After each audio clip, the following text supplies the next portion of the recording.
Hello, welcome back to my channel.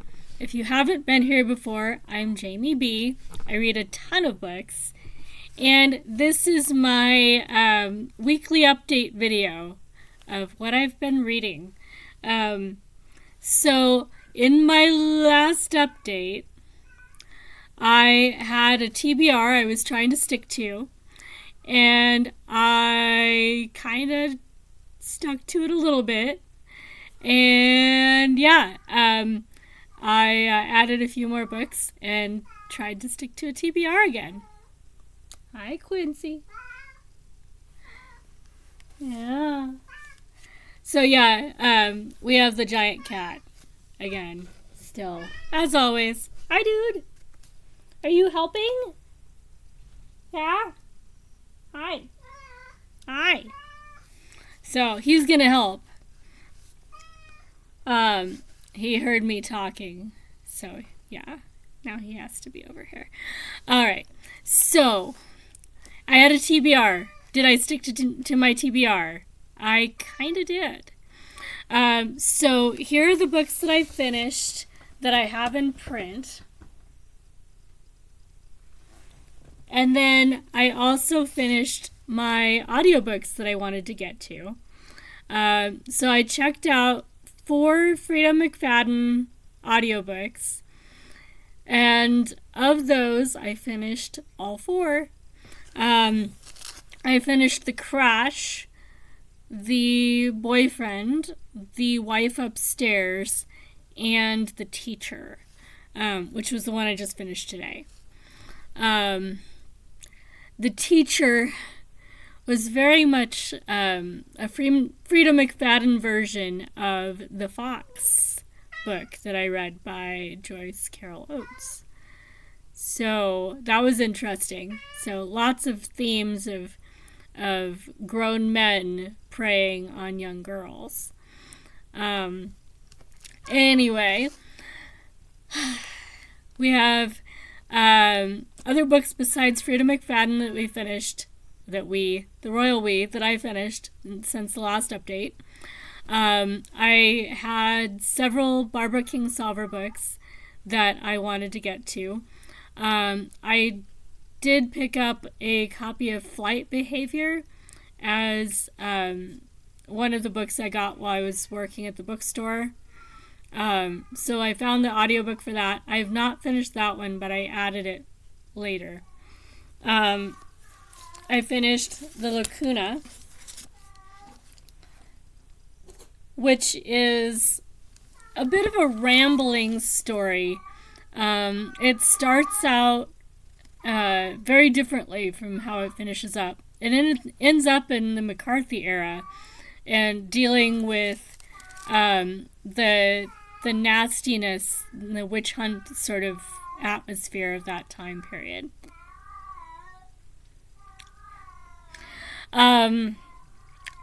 So I like that. It also has elements about Frida Kahlo and Diego Rivera. The main character goes through several different phases of his life, and one of those phases he's friends with Frida Kahlo, and he stays friends with her through the McCarthy era as well. But he's in the U.S. for that part. So, yeah, it was interesting, all the different things that tied together in this book. I found the transitions between sections really awkward. So it didn't feel like one novel, it felt like several different stories squished together, and maybe not very happily. So, and I'm not the only one that has had that impression. But it still was good. I still gave it 4.75 stars. It took a while to recover back to the 5-star after those transitions. The other one I finished was Unsheltered, which deals with a house in a small town that was occupied in the past by a teacher at a weird sort of religious revival charity school. And it's during the era where Darwin was alive and publishing. And there's a woman who lives in the same town, I guess next door or nearby, who is corresponding with Darwin, despite the fact that she herself is kind of a self-taught scientist. Which, I like that character a lot. And it does involve pitcher plants. So here's a pitcher plant. And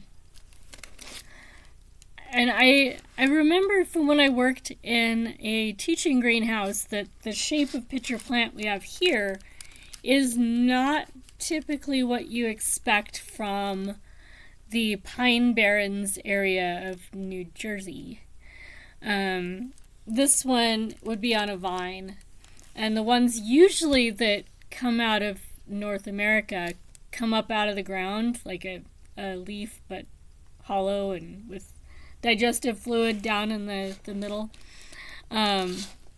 So I'm not sure about that, but maybe there is one that looks like this. I'm not an expert on carnivorous plants. Just could have sworn that this was not the North American typical shape of a pitcher plant. Anyway, Venus flytraps also feature heavily in this book. So, if you're a fan of carnivorous plants and ecology and history of science, this is a great book. And then the modern day, it's caregiving and how do you deal with generational differences and what's appropriate.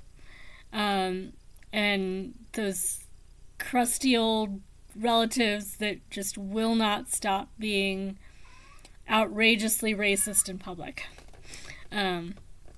So it's got a lot of stuff packed into one novel. I like this one as well. Maybe a little more than Lacuna. So probably this one's 5 stars and the other one's still 4.75. Hi, dude. Are you open? You want to say hi? Should we tilt this so you can say hi? Hi. You have such a little tail. Come here. Hi. It's like, no, I will not sit where the camera is. All right. He wants to help, just not on screen. So we'll catch him on screen in a bit. You were huge. Yes, you were. You're big. You're very big, and you have a very short tail. So I also finished a Stephen E. Ambrose book. This is just one I had and I was curious about. I turned out to really like it. I gave this one 4.5 stars, maybe 5. It's a series of essays, basically, as opposed to one coherent theme. But it's basically an autobiography in things that Ambrose has written about. And it does all tie together. It's all one work. It's not things from different publications. And very timely, because Ambrose is a historian that covers a lot of Civil War and Revolutionary War and got into World War II. And he talks about a lot of issues that are very current to modern politics. When he wrote this book, we weren't in the current Trump era, but he was aware of a lot of the issues that were going on. Let's see when this one was published. So, yeah, this one came out in 2002, so it predates a lot of the stuff that's been happening lately, but there's a lot of stuff going on in this book that really informs what's going on now. So I do recommend it a lot more than I expected to. Yeah, and I'm definitely looking forward to more books by Ambrose. I did check out D-Day, in audio. I have it in print. That'll probably be the next book by him that I finish. Then we have Good Harbor by Anita Diamant, which was okay.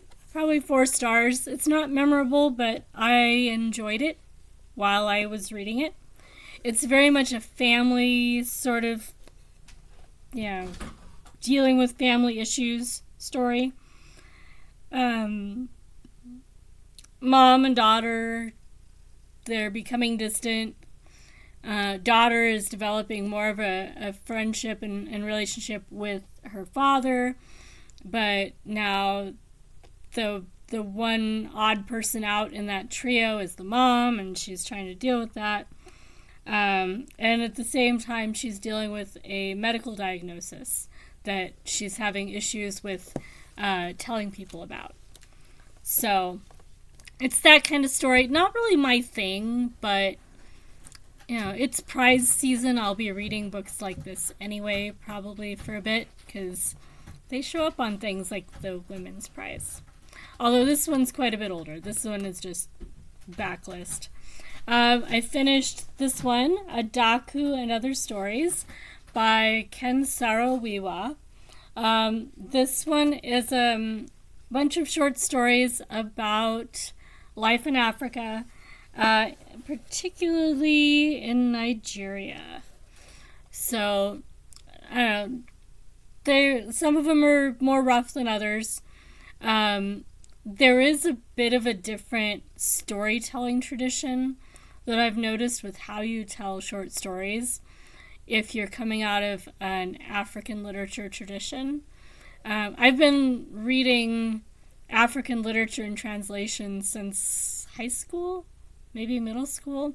There was a press that used to seek out African authors and translate their works, and they showed up a lot at book sales from the library. So I had quite a few of those when I was a kid.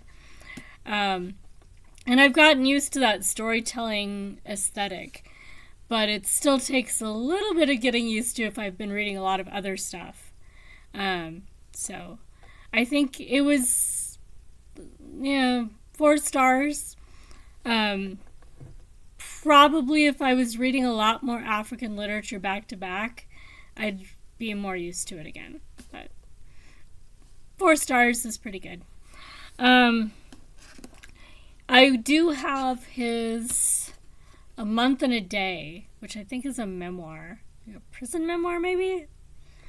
So I will be reading more by Ken Saro-Wiwa, but not this month. We have a week left, so I won't get to it this month. And I did finish this sort of second Witcher book.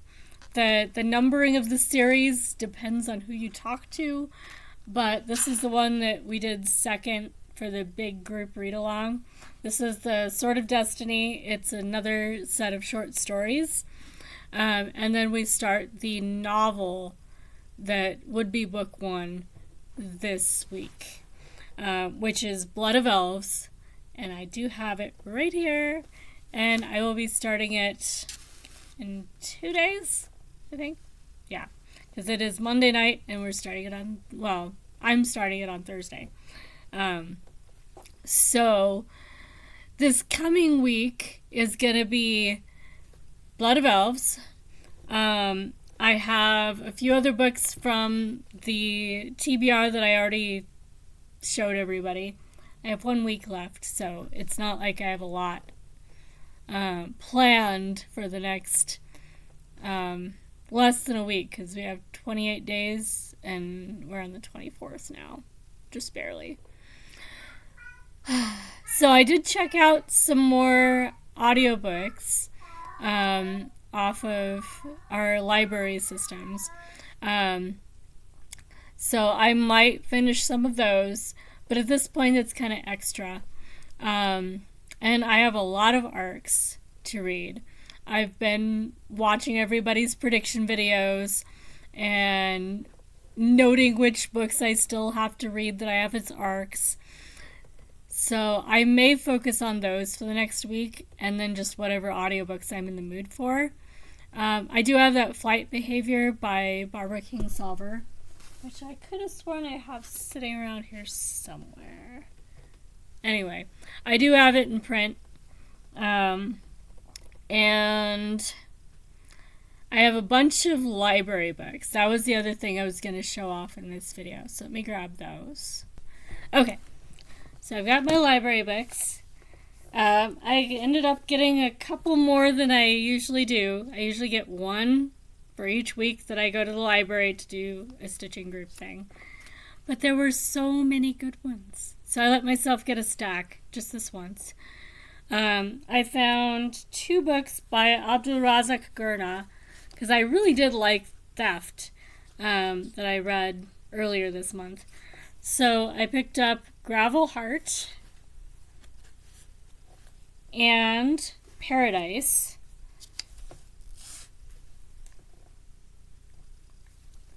And this one was Booker shortlisted according to the other one. And winner of the Nobel Prize in Literature. I'm going to definitely be looking up Abdulrazak Gurnah and get a better sense of who won what for what. Because obviously they have been recognized for more than one book. I got Western Lane by Chetna Maru. There's a running joke about this book that shows up in Reading Sprints chats. And it was there, and it's really not a very long book. So I know I'm going to need to read it. It's been shortlisted for stuff. So might as well just get it over with. And I finally found The Physics of Sorrow by Georgy Gospodinov. I liked Death and the Gardener, so this one I'd checked out. This is one I've had since the beginning of the month. I just need to actually get to library books. I got The Book of Records by Madeline Thien, or Tien. A lot of people have said Tien. I like that one. But Book of Records. This is one that Eric Carl Anderson talks about a lot. Has glowing praise for it, so I figure I'll try it. And I got Stag Dance. I started this one and I was enjoying it, but then someone had a hold on it, so I couldn't renew it. So I'm just gonna finish it up. I think I was about a third of the way in when they put a hold on it. But I do remember I was really enjoying it, so that'll be good. I had not noticed this one before I saw it at the library, but this is Day by Michael Cunningham.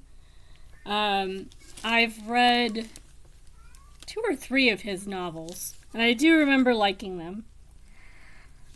This one I picked up on a whim. White Cat, Black Dog, Stories by Kelly Link. And it says it's a finalist for the Pulitzer Prize, which means it's on a short list and I need to read it. There's a theme to this. All of these authors either have been shortlisted or they've been for some other book. Michael Cunningham has been on lists. I just don't remember which ones. So a new book by him, I probably should read it just in case I'm going to want to have read it later this year for prize lists.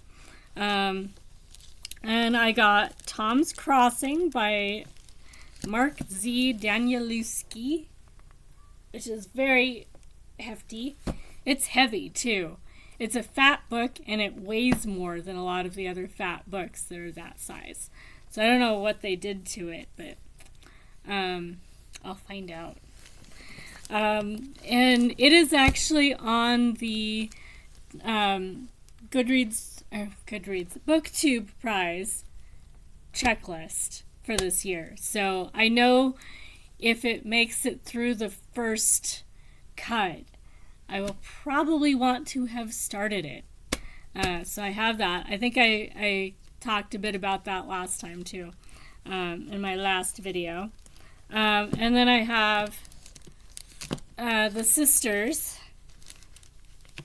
by Jonas Hassan Khemeri, which I've seen people talk about before, and it's on the checklist as well. So these ones are kind of my TBR that I would love to turn them in at the end of the month. Finished, not just turn them in unread. So I would love to get through these guys. I have D-Day by Stephen E. Ambrose, and I have Flight Behavior by Barbara Kingsolver. So that's pretty much my TBR plus random audiobooks. And I've got a lot more audiobooks than I'll have time to go through if I'm also reading things in print and reading things in e-arc format, which I should be. So I'm not expecting to finish all of this in the 4 days I have left in the month, but I'll get through some of it anyway. So that's my TBR going forward. And next month we have Realmathon. We also have Vikingathon halfway through the month. And while I haven't seen an announcement video yet, I know there's an Arc Madness, March Madness, Arc Madness, readathon event that's 2 weeks long that I think it's the first half of the month. I have not seen anything about signing up or anything yet, but I'm guessing we'll see something this week. So I'm going to be involved in those events anyway. Not as anybody official, just participating. Oh my goodness. Hi. Yeah. Yeah. Hi. Hi. Are you going to say hi? Are you going to say hi? Do you say hi? There you are. Hi. Yeah, you're big. You are very big. Yeah. Hi. I know, you're so big. Yeah, what? You're too big for my lap, remember? Yeah, you are. You're actually too big. Yes. Like a small wildcat. Yeah. Yeah. You're gonna stand where you can be seen without adjusting the computer anymore? Yeah. No, you can't go outside. Okay. So, I will get back to babysitting the cat and get this video uploaded. But that's what I'll be reading. I had a pretty good month so far. I've had quite a few 5 stars and high 4 stars. So far so good. I'm in the mid-50s now for books finished this year, which is not where I could have been if I was really focused on numbers, but I haven't been. So once I figure out the whole bookstore thing and I'm in place and just manning the cash register and, I'll probably get back to more reading numbers, just because what do you do when you're waiting for customers if not read books?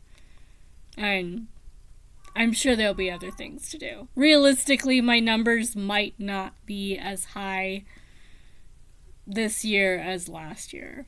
I may be adjusting my numbers down. Like, instead of 450 or 500 books, it might be more like 400 as my goal. By midsummer, we'll see where I'm at and adjust accordingly. So, anyway, I will let you guys get on to the next video.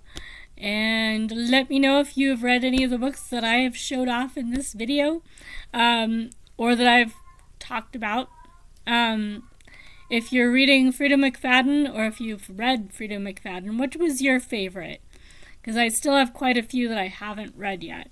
So, I'm kind of going by just what's available on streaming audio from the library, but I still have some selection. So if there are any recommendations for what I should try next, throw them in the comments. And I will talk to you guys in the next video.